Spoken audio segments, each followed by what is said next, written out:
So, what's going on, guys? My name is Dr. Fritz, and today I have another video for you guys.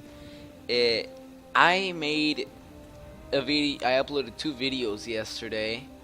I uploaded the cinematic movie I did. It was pretty cool. It was fun to make. If you guys haven't seen it, go check it out. And I made I uploaded the top 5 in the name of the Tsar Russian guns that we might see. And talking about that, in the description for the Apocalypse DLC, which is the number 4th expansion, has in the description a part where it says this DLC will give you rare and obscure weapons of World War I. So there are gonna be some weird ass guns in this game. So some of those guns I think might come out will be right here, maybe in this video, as a speculation. But these are the 5 things I think will appear in the Apocalypse DLC as weapons. The 5, I think. So let's get started. So number 5 is a weird one, but it's actually one that not much people know, but it was found in a Russian locker, and people think this is a German gun, and it's very weird. It actually looks like the MG15. I am gonna call it the MG15 Pistol because it's kind of like a mini MG15. It looks like it, at least, or a Maxim MG08, one of those two. It looks more like the MG15 for me. And I don't know, the MG15 pistol wasn't used, or as normal as seen, wasn't actually used in a battle. So maybe this gun was very lately produced, and it might be weird, and would it be cool to see it in the Apocalypse DLC, maybe as a fucking machine pistol. That would be cool for like the pilot class. So I believe this gun is pretty rare and could come up because it's all about rare and obscure weapons. So let's see what goes on. So popping it off with the second one, this one's kind of a normal one because, well, maybe a variant of the gun is in the game already. It's the variant of the Villa Perosa. The Villa Perosa, you can use it in the Sentry kit in Battlefield 1. And this is the Villa Perosa machine gun.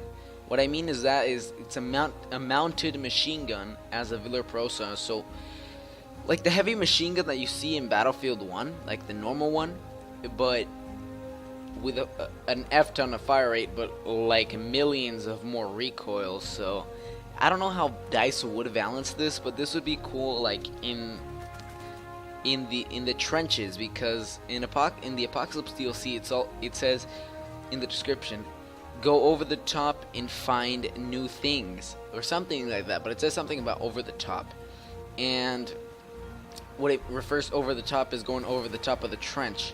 So that would be cool to see it on top of a trench, how it just mow down the fuckers that are trying to take your trench, maybe.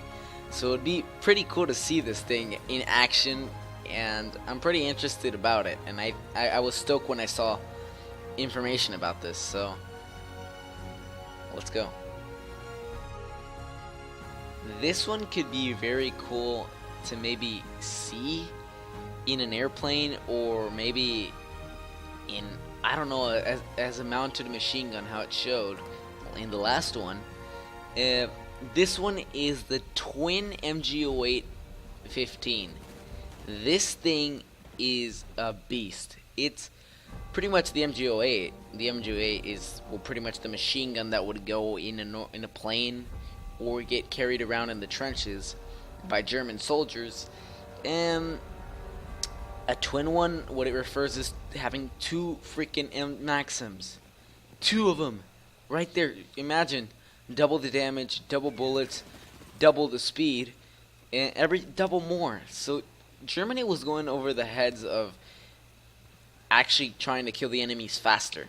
So that was one of the greatest ways to do it. But it was very rare, and it was lately made in the war in the spring of 1918, which was in the time of the Kaiserschlacht, and mostly was land combat, not air combat. So it was kind of useless in that time. So that's number 3, boys. That is number 3. So number 4 is kind of a weird one, and it's actually kind of similar to some of the stuff you can see in the pilot and tanker class, and that is the Steyr Hammer automatic extended. The Steyr Hammer, or actually the Steyr Hahn, is the M1912 repeater pistol of Battlefield 1. It was developed by the Austro-Hungarians, well, Austria, and it was an automatic. It could carry from having 8 rounds on the magazine, it could carry having 20 rounds. So imagine more firepower, more bullets, and more bullets would go down range. Normally, a Steyr Hahn gets reloaded by super clips on the top. Well, that is different. In this case, you can actually reload it with a releasable clip. So this would be a weird one to see, but it would be kind of interesting because, well, the Steyr Hahn is pretty fucking badass. It has good firepower, but it has such a long reload in this damn games, which I never use it anymore. I have like the coolest skin for it. It's called the Habsburg. It's a golden skin. I love using that skin on that pistol, but it's effective, but when you miss those shots, you are pretty much dead maybe. So you gotta be very efficient with your shots. So that's number 4, moving up to number 5 next to this, boys. So this one is not a rare one. It is a weird one, but yet effective. This one was so effective that you could actually kill somebody without having to pull out your head to aim. This one was used. This one could suit the scout class a lot as a gadget, because this is the Periscope Rifle. The Periscope Rifle is pretty much a trench periscope, like the one we see in Battlefield 1, but with, on the top, a rifle, and in the bottom you got the periscope, and you have a string tied up to the trigger, and you can actually aim the gun while you're not pulling out your head. So you imagine how much effectiveness it would be without you having to get shot, having to risk your life to get shot in the head to kill the enemy, while you can do it with a trench periscope. It would be pretty cool and it would be weird to see how it will function in Battlefield 1. And that's been the 5 guns I think could go in. Let's see if DICE approves of my guns, and we'll see. We'll have to wait until the end of the year. So